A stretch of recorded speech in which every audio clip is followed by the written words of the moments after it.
Welcome to Ganapathi institute Kakinada YouTube channel. ఇప్పుడు వరకు ఎవరైనా ఈ యూట్యూబ్ ఛానల్ని సబ్స్క్రైబ్ చేసుకున్నట్లయితే వెంటనే సబ్స్క్రైబ్ చేసుకోండి. ఈ వీడియో క్లాస్ యందు డైలీ కరెంట్ అఫైర్స్ మార్చ్ 6, 7, 8 సంబంధించినంత వరకు 2021కి సంబంధించినంత వరకు సమాచారాన్ని తెలుసుకుందాం. ముందుగా కాన్సెప్ట్ నెంబర్ 1, 75వ స్వాతంత్ర దినోత్సవాన్ని పురస్కరించుకుని కేంద్ర ప్రభుత్వం నరేంద్ర మోడీ నేతృత్వంలో 259 మంది ప్రముఖులతో ఉన్నత స్థాయి జాతీయ కమిటీని ఏర్పాటు చేయడం జరిగింది. So central government constitutes national committee headed by prime minister Narendra Modi commemorate 75 years of India's independence. So దీనిలో భాగంగా మనకి ఇక్కడ ఎగ్జామినేషన్ పాయింట్ ఆఫ్ వ్యూ గుర్తుపెట్టుకోవాల్సింది, ఈ 75వ స్వాతంత్ర దినోత్సవ వేడుకలు అనేవి 2022 ఆగస్టు 15వ తారీఖున జరగబోతూ ఉన్నాయి. ఈ సెలబ్రేషన్స్ అన్నీ కూడా ఆజాదీ కా Amrit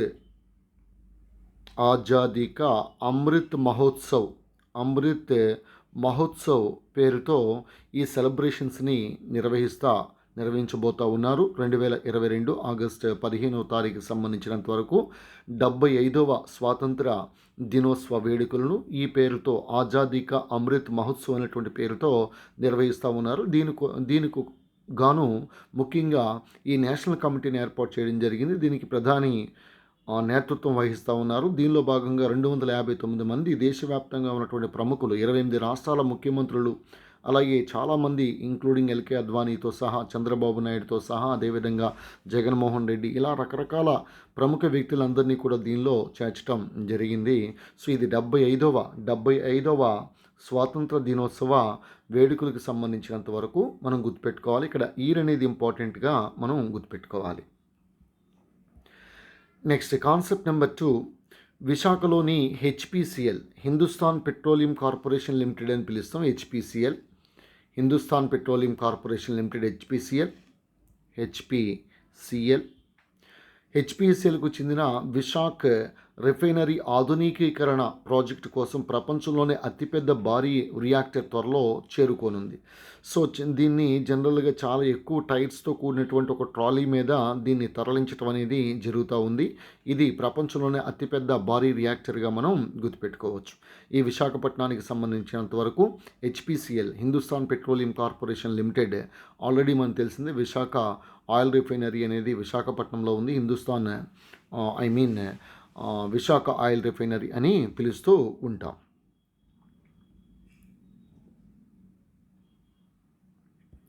next concept number 3, Arcelor Mittal ఉక్కు పరిశ్రమ ఒడిశాలో ఏర్పాటు చేయబోతూ ఉంది.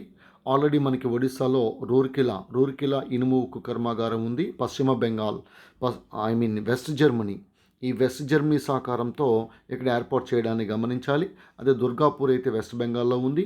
అదేవిధంగా బొకారో అయితే మనకి జనరల్గా బొకారో ఇనుము ఉక్కు కర్మాగారం అని పిలుస్తాం. అదేవిధంగా మనకి బొకారోతో పాటు విస్కో కానీ, టిస్కో కానీ చాలా రకాలైనటువంటి ఇనుము ఉక్కు కర్మాగారాలు ఉన్నాయి. కానీ ఇక్కడ మనకి ప్రధానంగా ఈ ఒడిశాలోని ఇటీవల కాలంలో ఈ పోస్కో ఇనుము ఉక్కు కర్మాగారం, దక్షిణ కొరియాకు సంబంధించి పోస్కో ఇనుము ఉక్కు కర్మాగారం కూడా ఏర్పాటు చేయాలని ఒడిశాలో భావించడం జరిగింది.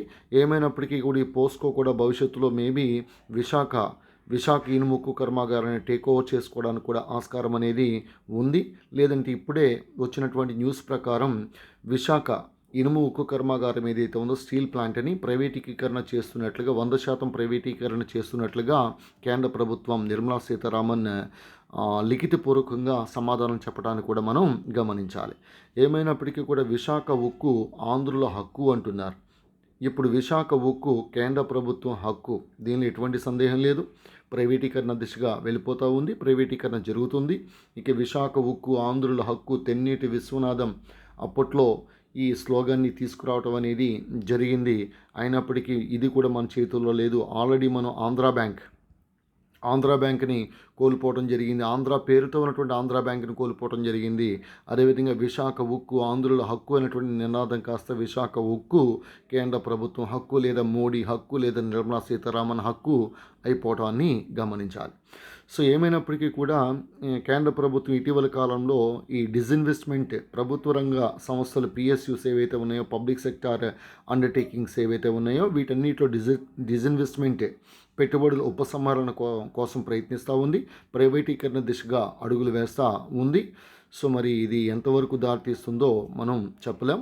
ఏమైనప్పటికీ కూడా మనం విశాఖ ఉక్కు ఆంధ్రుల హక్కు అనేటువంటి నినాదం కాస్త మనకి పోయినట్లే. దాదాపుగా ఇక్కడ మనకి ఈ విశాఖ స్టీల్ ప్లాంట్కి సంబంధించినంత వరకు దాదాపుగా ఇక్కడ ఉన్నటువంటి ఎకరాలు భూమంతా కూడా ప్రైవేట్ వారి యొక్క యాజమాన్యంలోకి వెళ్ళిపోతుంది. సో దాదాపుగా 2 లక్షల కోట్ల రూపాయలు 2 లక్షల కోట్ల రూపాయలు ఖరీదు చేసే భూములన్నీ కూడా మనకి అన్యాక్రాంతం అయిపోవడానికి కూడా ఆస్కారం ఉంది. ఏమైనప్పటికీ కూడా మరి ప్రభుత్వం, రాష్ట్ర ప్రభుత్వం కానీ కేంద్ర ప్రభుత్వం కానీ దీనికి సంబంధించినంత వరకు ముందడుగు ఏ విధంగా వేస్తే మనం కూడా వేచి చూడాల్సినటువంటి అవసరం ఉంది. ప్రైవేటీకరణ అయితే గ్యారంటీగా జరిగిపోతుంది, ఎటువంటి సందేహం లేదు. ఇప్పటికే మనకి ఈ విశాఖ సంబంధించినంత వరకు రైల్వే జోన్, ఇప్పటికొచ్చి రైల్వే జోన్ అనేది ప్రకటించకపోవడం, ప్రత్యేక హోదా అనేది ఇవ్వకపోవటం, అదేవిధంగా రాయలసీమలో మనకి ఈ స్టీల్ ప్లాంట్ అనేది ఏర్పాటు చేస్తామని చెప్పడం, ఇవన్నీ కూడా హామీలుగానే మిగిలిపోయినాయి. ఆంధ్రప్రదేశ్కి ఒట్టి చేతులే అందిస్తూ ఉంది కేంద్ర ప్రభుత్వం. ఈ విషయంలో ఆంధ్రులు కాస్త కళ్ళు తెరవాల్సినటువంటి అవసరం కూడా ఉంది. ఏమైనప్పటికీ ఇక్కడికి ఈ ఆర్సిలార్ మిట్టల్ ఉక్కు పరిశ్రమ, మనకి లక్ష్మీ మిట్టల్ తెలుసు కదా, లక్ష్మీ మిట్టల్ ఉక్కు దిగ్గజం, ఈయన ఒడిశా ప్రభుత్వంతో నవీన్ పట్నాయక్తో ఒప్పందం కుదుర్చుకోవడం జరిగింది. ఇక్కడ ఉక్కు పరిశ్రమని ఏర్పాటు చేయడాన్ని మనం గమనించాలి. ఎందుకంటే విశాఖపట్నం ఇనుము ఉక్కు కర్మాగారానికి సొంతంగా గనులు లేవు, ఇనప గనులు అనేవి లేవు. మరి ఒడిశాలో అయితే కాస్త ఇనప గనులు ఉన్నాయి కాబట్టి ఆ ప్రాంతంలో ఇలాంటి పరిశ్రమలకి ఎక్కువగా అవకాశం అనేది ఉంది. ఏమైనప్పటికీ విశాఖ ఉక్కు కేంద్ర ప్రభుత్వం హక్కు లేదా మోడీ హక్కు.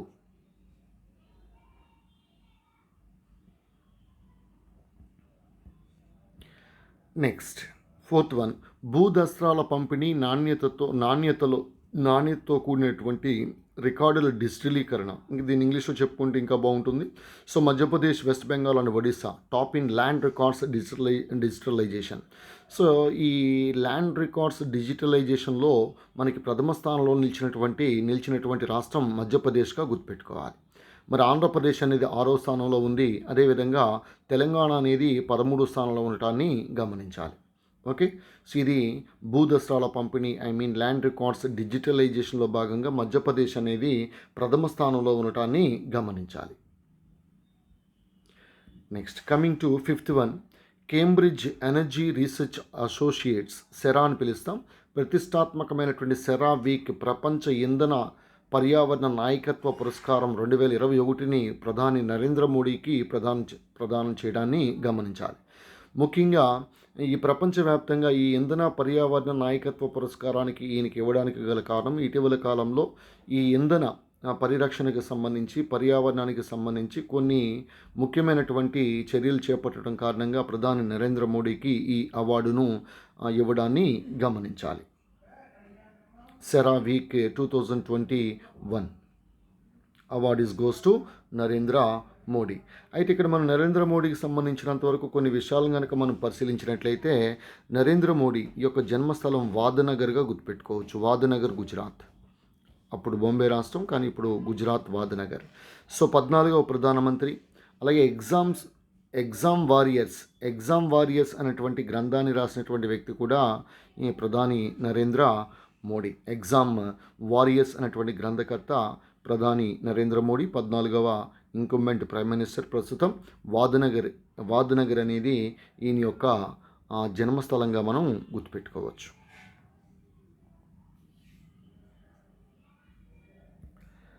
Next coming to 6th one, అమెరికాకు చెందిన టైమ్ మ్యాగజైన్ ఢిల్లీలోని టిక్రీ సరిహద్దు వద్ద సుమారు 20 మంది మహిళలు ఆందోళన చేపడుతుండటాన్ని మార్చి సంచిక ముఖచిత్రంగా ముద్రించింది. టైమ్ మ్యాగజైన్, ఈ వీక్లీ మ్యాగజైన్ టైమ్ మ్యాగజైన్ ఏదైతే ఉందో చాలా ప్రతిష్టాత్మకమైనటువంటి మ్యాగజైన్. ఇటువంటి టైమ్ మ్యాగజైన్ ముఖచిత్రంపై ఇలా ఒక 20 మంది మహిళలు, వీళ్ళందరూ కూడా ఢిల్లీలో ఈ టిక్రీ అనేటువంటి ప్రాంతం వద్ద ఆందోళన చేస్తూ ఉన్నారు. ఇటీవల కాలంలోనే అక్కడ ఒక రైతు కూడా ఆత్మహత్య చేసుకోవటం మనం గమనించాలి. చాలామంది మరణిస్తూ ఉన్నారు. దాదాపుగా 100 రోజుల పాటు రైతులు వీధుల్లోకి వచ్చి ఈ విధంగా పోరాటాలు చేస్తున్నా సరే కేంద్ర ప్రభుత్వం దిగి రాకపోవటం అనేది చాలా ఆందోళన కలిగించే అంశంగా మనం భావించాలి. దేశానికి అన్నం పెట్టే రైతు విషయంలోనే కేంద్ర ప్రభుత్వం ఎంత కఠినంగా ఉంది అంటే మనం కూడా కాస్త ఆలోచించాలి. ఏమైనప్పటికీ కూడా ఢిల్లీ లాంటి కేంద్రపాలిత ప్రాంతం మరియు ఢిల్లీ అనేది మనకి దేశ రాజధానిగా ఉంది. అటువంటి ఢిల్లీలోనే ఇంతమంది మహిళలు కూడా పిల్లల్ని ఎత్తుకుని వచ్చి ఈ ప్రాంతం వద్ద ధర్నాలు చేస్తూ ఉన్నారు. అలాగే మనకి ఈ Bharatiya Kisan union spokes person అయినటువంటి రాకేష్ టికాయిట్ ఈయన చాలా గొప్ప నాయకత్వాన్ని వహిస్తూ ఉన్నారు. ఈయన భారతీయ కిసాన్ యూనియన్ దీన్ని స్థాపించింది చౌదరి చరణ్ సింగ్, రైతు బాంధవుడు చౌదరి చరణ్ సింగ్ దీన్ని ఈ సంవత్సరం స్థాపించడం జరిగింది. దీనికి ఈయన స్పోక్స్ పర్సన్గా వ్యవహరిస్తూ ఉన్నారు రాకేష్ టికాయిట్. సో ఈయన ఆధ్వర్యంలో చాలా వరకు ఈ ఢిల్లీ పరిసర ప్రాంతాల్లో మనకి ధర్నాలు జరగడం, రైలు రోకోలు జరగడాలు చాలా సంఘటనలు అనేవి జరుగుతూ ఉన్నాయి. అయినప్పటికీ కూడా కేంద్ర ప్రభుత్వం నిమ్మకు నీరెట్టినట్టుగా వ్యవహరించడం అనేది చాలా ఆందోళన కలిగించే విషయం. మోడీకైనా లేకపోతే మనకైనా లేకపోతే ఆర్థిక మంత్రి నిర్మలా సీతారామన్కైనా 5,000 నోట్లోకి వెళ్తున్నాయంటే దానికి గల కారణము రైతులు మాత్రమే అని మనం గుర్తుపెట్టుకోవాలి. సో ఈ ప్రతిష్టాత్మకమైనటువంటి టైమ్ మ్యాగజైన్ ముఖ చిత్రంపై ఇలా ధర్నా చేస్తున్నటువంటి రైతులు కూడా అంటే ప్రపంచం అంతా కూడా గుర్తిస్తూ ఉంది. కానీ మనం కేంద్ర ప్రభుత్వం కళ్ళు తెరవకపోవడం అనేది నిజంగా చాలా హాస్యాస్పదం. ఇప్పటికైనా సరే కేంద్ర ప్రభుత్వం సరైనటువంటి చర్యలను చేపట్టి ఈ ధర్నాలన్నీ కూడా సాఫీగా ఆగిపోయేటట్లు చేసి రైతులను కాపాడాల్సినటువంటి అవసరం ఎంతైనా ఉంది.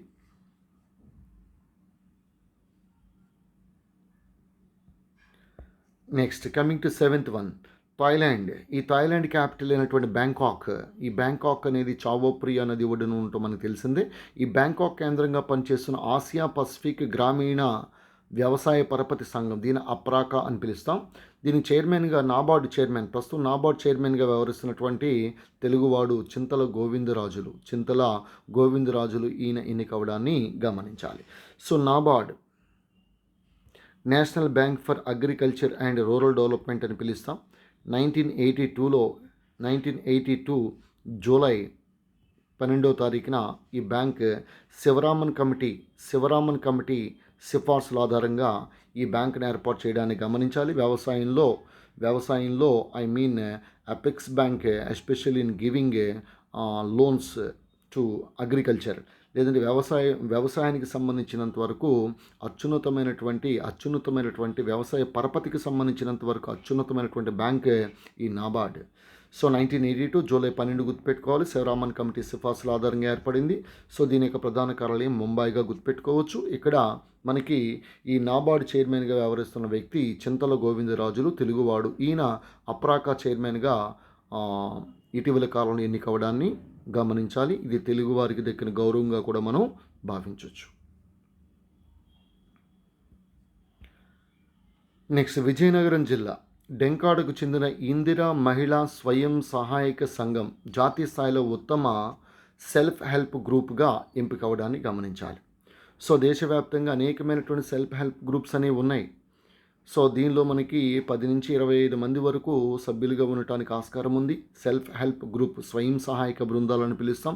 విజయనగరం జిల్లా డెంకాడుకు చెందిన ఇందిరా మహిళా స్వయం సహాయక సంఘం సెల్ఫ్ హెల్ప్ గ్రూప్ అనే జాతీయ స్థాయిలో ఉత్తమ సెల్ఫ్ హెల్ప్ గ్రూప్గా ఎంపికవడాన్ని గమనించాలి.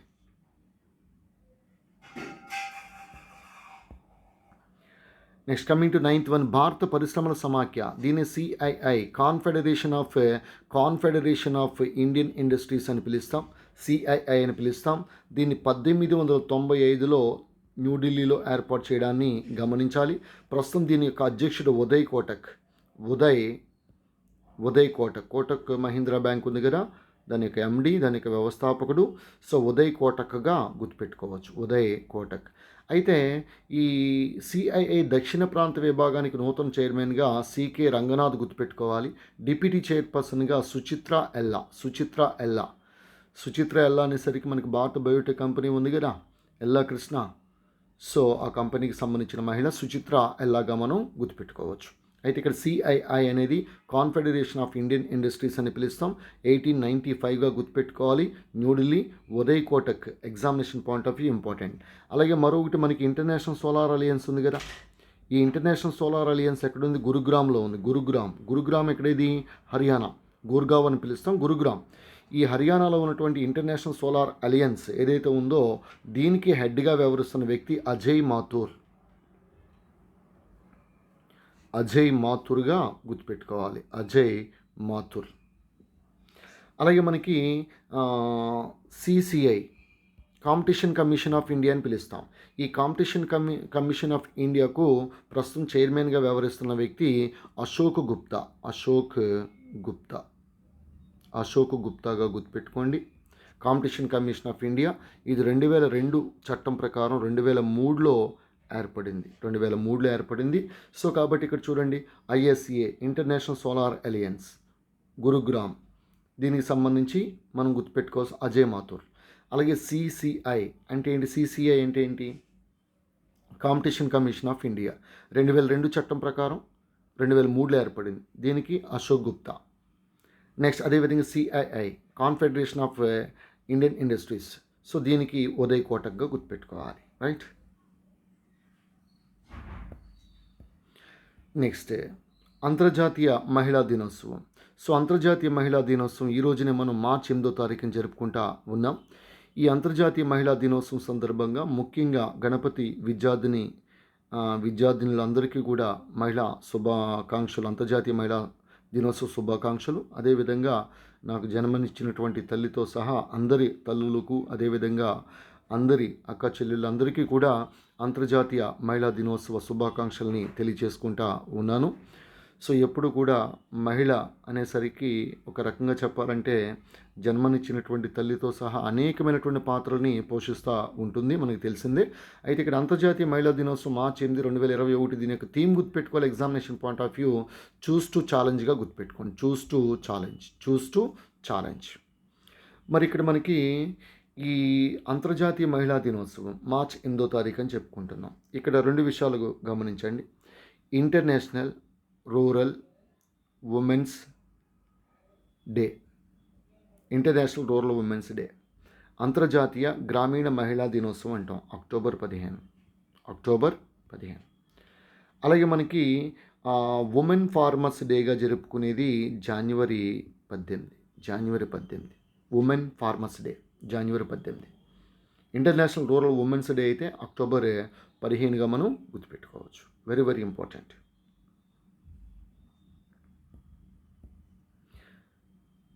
నెక్స్ట్ సామాజిక మాధ్యమ వేదిక హర్ సర్కిల్ అని పిలుస్తాం. Her circle.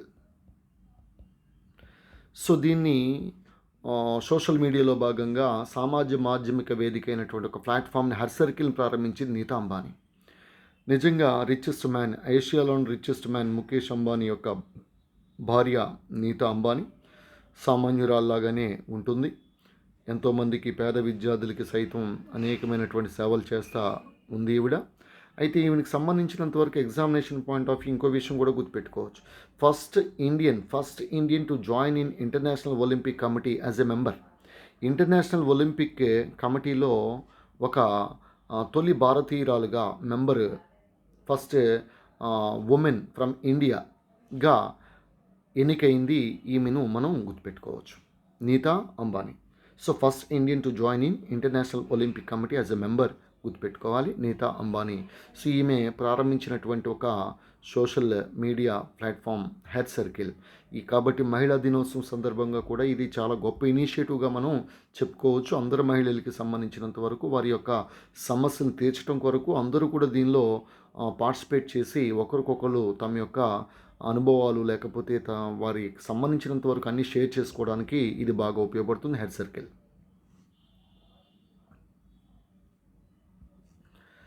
నెక్స్ట్ ప్రపంచంలోని తొలిసారిగా పూర్తిగా మహిళా సిబ్బందితో నడుస్తున్న నౌక పేరు స్వర్ణకృష్ణ. ఇది పూర్తిగా మహిళా సిబ్బందితో నడుస్తున్నటువంటి నౌక స్వర్ణకృష్ణ. ఇది యాక్చువల్లీ ఇది ఒక ఒక ఆయిల్ ట్యాంకర్గా మనం గుర్తుపెట్టుకోవచ్చు ఈ స్వర్ణకృష్ణ. అయితే మనకి నారీశక్తి విమానం కూడా ఉంది కదా, నారీశక్తి విమానం. సో రీసెంట్గా మనకి అమెరికాలోని శాన్ ఫ్రాన్సిస్కో నుంచి బెంగళూరు వరకు 17 గంటల పాటు ప్రయాణించింది బోయింగ్ 777 విమానం. ఇది కూడా మనకి తెలిసింది నారీశక్తి విమానం. సో శాన్ ఫ్రాన్సిస్కో నుంచి బెంగళూరు వరకు ఆగకుండా సో కంటిన్యూస్గా 17 అవర్స్ ప్రయాణించింది. అందరూ మహిళలతో కూడినటువంటి నారీశక్తి విమానం. ఇది కూడా గుర్తుపెట్టుకోవచ్చు. సో కాబట్టి మహిళలు ఒకటని కాదు అన్ని రంగాల్లోనూ కూడా రాణిస్తూ ఉన్నారు. అందువల్ల ఇక్కడ మనకి రీసెంట్గా సబ్ ఇన్స్పెక్టర్ పోస్టుల్లో కూడా మనకి సంబంధించినంత వరకు ఎస్ఐ ఉద్యోగాలు సాధించినటువంటి అమ్మాయిలు ప్రస్తుతం అమలాపురం, అదేవిధంగా కాకినాడ, రామచంద్రాపురం ఇలా చాలా ప్రాంతాల్లో గణపతి విద్యార్థులు ఎస్ఐలుగా, మహిళా ఎస్ఐలుగా పనిచేస్తూ ఉన్నారు. మహిళా దినోత్సవం సందర్భంగా కూడా వాళ్ళని గుర్తు చేసుకుంటూ ఉన్నాం. సరే, నెక్స్ట్ ప్రపంచంలో తొలిసారిగా పూర్తిగా మహిళా సిబ్బందితో నడుస్తున్న నౌక పేరు స్వర్ణకృష్ణ. అదే నారీశక్తి విమానం గురించి ఇప్పుడే చెప్పాను. శాన్ ఫ్రాన్సిస్కో నుంచి బెంగళూరు బోయింగ్ 777 విమానం. దీంతోపాటు ఇంకా మనం చెప్పుకుంటే శివాంగి సింగ్ భవిష్యత్తులో రఫేల్ యుద్ధ విమానం నడబోతూ ఉంది. రిపబ్లిక్ డే పెరేడ్లో పాల్గొన్నటువంటి యుద్ధ పైలట్ భావనాకాంత్ తొలిసారిగా ఈ విధంగా ఒక యుద్ధ పైలట్ పెరేడ్లో పాల్గొనటం కూడా ఇదే తొలిసారి. ఇలా మహిళలు తొలిసారిగా సోలోగా విమానం నడిపింది సరళా తక్కర్ ఆకాశాన్ని ముద్దాడింది కదా, రైట్. ఇటీవలి కాలంలో మనకి తెలంగాణ నుంచి అజ్మీరా బాబీ తెలంగాణ నుంచి గిరిజన పైలట్. దేశంలో తొలి గిరిజన మహిళా పైలట్ మనకి అనుప్రియ లక్రా ఒడిస్సా. ఇవందరూ మహిళల గురించి మనం తప్పనిసరిగా ఫస్ట్ ఉమెన్ ఇన్ ఇండియా ఖచ్చితంగా మనం తెలుసుకుని ఉండాలి. చూడండి, అందరూ మహిళా సిబ్బంది, ఇంతమంది సిస్టర్స్ ఎంతో ధైర్యం చేసి సముద్రంలో కూడా సముద్రయానం చేస్తున్నారంటే really hats off to them. International women's day సందర్భంగా వీళ్ళకి కూడా శుభాకాంక్షలు తెలియజేసుకుందాం. Next, artificial intelligence and the future of power 5 battlegrounds గ్రంథకర్త రాజీవ్ మల్హోత్రా. ఇది ఆర్టిఫిషియల్ ఇంటెలిజెన్స్ మీద రాయడం జరిగింది రాజీవ్ మల్హోత్రా. సో మనకు తెలిసిందే father of artificial intelligence AI John మెకార్థీగా గుర్తుపెట్టుకోండి. జాన్ మెకార్థీ అని పిలుస్తాం. ఈవెన్ 2020 సంవత్సరాన్ని తెలంగాణ ప్రభుత్వం ఇయర్ ఆఫ్ ఆర్టిఫిషియల్ ఇంటెలిజెన్స్గా ప్రకటించింది. ప్రపంచంలో తొలి ఆర్టిఫిషియల్ ఇంటెలిజెన్స్ యూనివర్సిటీ అబుదాబీగా గుర్తుపెట్టుకోవచ్చు. Abu Dhabi UAE, united Arab emirates, right.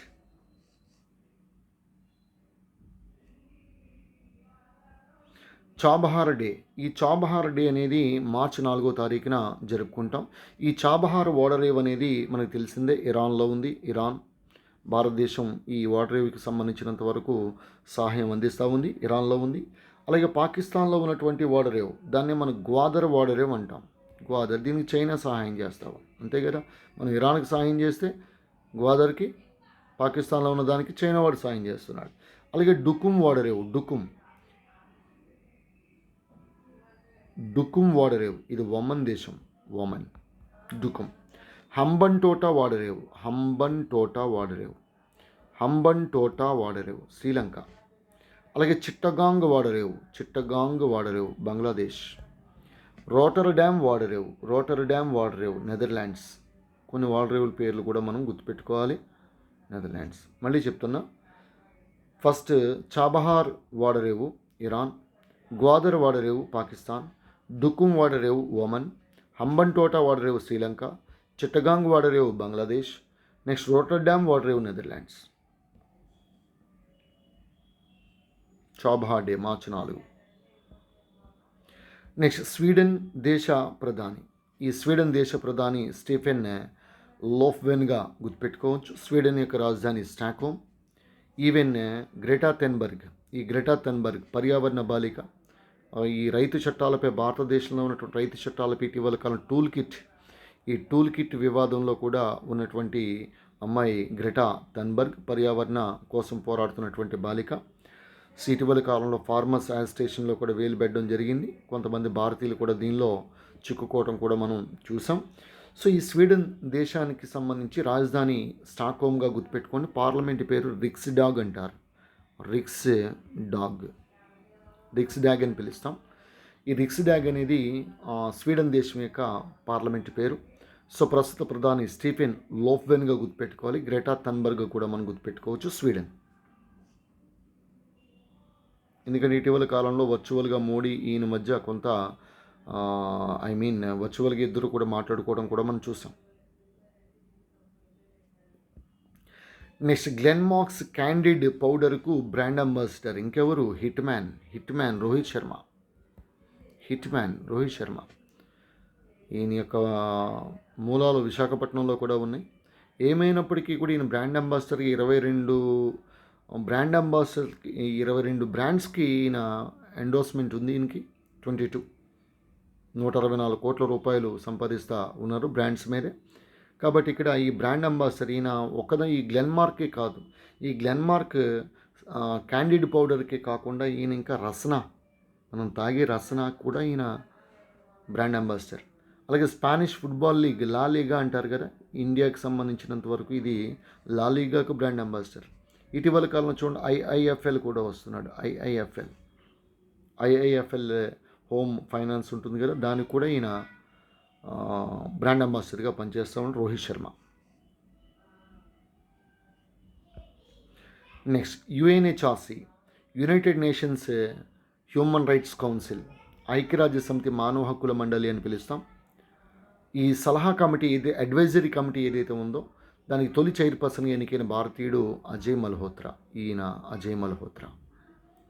So UNHRC human rights council ఇది 2006లో ఏర్పడింది. జెనీవాగా గుర్తుపెట్టుకోవచ్చు. Geneva headquarters. ప్రస్తుతం ప్రెసిడెంట్గా ఫిజీ దేశానికి చెందిన నజహత్ షమీమ్ అనే మహిళ యుఎన్హెచ్ఆర్సీకి హ్యూమన్ రైట్స్ కౌన్సిల్కి ప్రెసిడెంట్గా పనిచేస్తూ ఉంది. ఇది మనకి మార్చ్ 6, 7, 8కి సంబంధించినటువంటి డైలీ కరెంట్ అఫైర్స్, దానికి సంబంధించినటువంటి విషయాలు. సో కావున రేపు మార్చి 9కి సంబంధించినటువంటి కరెంట్ అఫైర్స్ని అప్లోడ్ చేయబడడం జరుగుతుంది. ఈ వీడియో నచ్చినట్లయితే మీరు లైక్ చేయండి, షేర్ చేయండి, అలాగే నలుగురికి తెలియచేయండి. సో ఇక్కడ మనకి రేపు అనగా మార్చ్ 9వ తారీఖున సబ్ ఇన్స్పెక్టర్స్ 3వ ఇంటెన్సివ్ బ్యాచ్ అనేది స్టార్ట్ అవుతుంది. ఈ విషయాన్ని నలుగురికి తెలియచేస్తారని కోరుతూ ఉన్నాను. మీరు ఒకసారి జాయిన్ అయితే జాబ్ వచ్చేంత వరకు గణపతి ఇన్స్టిట్యూట్లో కోచింగ్ తీసుకోవచ్చు. ఎన్ని బ్యాచుల్లో అయినా సరే మీరు కూర్చోవచ్చు, ఎన్ని స్పెషల్ క్లాసెస్ అయినా వినొచ్చు. 100 మోడల్ ఎగ్జామ్స్ మీరు రాయొచ్చు. ఆల్రెడీ 100 మోడల్ ఎగ్జామ్స్లో భాగంగా ఒక మోడల్ ఎగ్జామ్ నిన్న ఆదివారం పెట్టడం జరిగింది. చాలా హ్యూజ్ రెస్పాన్స్ అనేది రావడం జరిగింది. మొత్తం రాష్ట్రంలోని ఇటు రాయలసీమ కానీ, కోస్తాంధ్ర కానీ, సెంట్రల్ ఆంధ్ర నుంచి కానీ చాలామంది ఫోన్ చేసి నాకు వాట్సాప్ కూడా కాల్ చేసి ఆ పేపర్స్ని పెట్టమని అడగడం జరిగింది. అందరికీ కూడా పేపర్స్ని నేను పెట్టడం ఓపికతో ఆ పేపర్స్ అందరికీ కూడా పంపించడం జరిగింది. వచ్చే ఆదివారం అర్థమెటిక్ మరియు రీజనింగ్, సో 200 మార్క్స్కి arithmetic reasoning paper 3, SI paper 3 అనేది వచ్చే ఆదివారం చాలా అద్భుతంగా రీసెంట్ మోడల్స్తో మీకు ఈ పేపర్ పెట్టడం అనేది జరుగుతుంది. దీంతోపాటు కరెంట్ అఫైర్స్ 200 మార్క్స్కి కరెంట్ అఫైర్స్ టెస్ట్ కూడా ఇదే ఆదివారం నాడు కండక్ట్ చేయడం అనేది జరుగుతూ ఉంది. సో అందువల్ల మీరు ఒకవేళ టెలిగ్రామ్ ఛానల్లో కానీ లేకపోతే మీరు యూట్యూబ్లో కానీ మీకు ఈ పేపర్స్కి సంబంధించిన సమాచారం అంతా ఉంటుంది. సో వన్స్ అగైన్ అందరికీ అంతర్జాతీయ మహిళా దినోత్సవం సందర్భంగా శుభాకాంక్షలు తెలియజేసుకుంటూ ఉన్నాను. ఎప్పుడు మీ విజయాన్ని కోరుకునే మీ అన్నయ్య, మీ కుటుంబ సభ్యుడు Ganapathi sir from Ganapathi institute, Kakinada, Andhra Pradesh. All the best.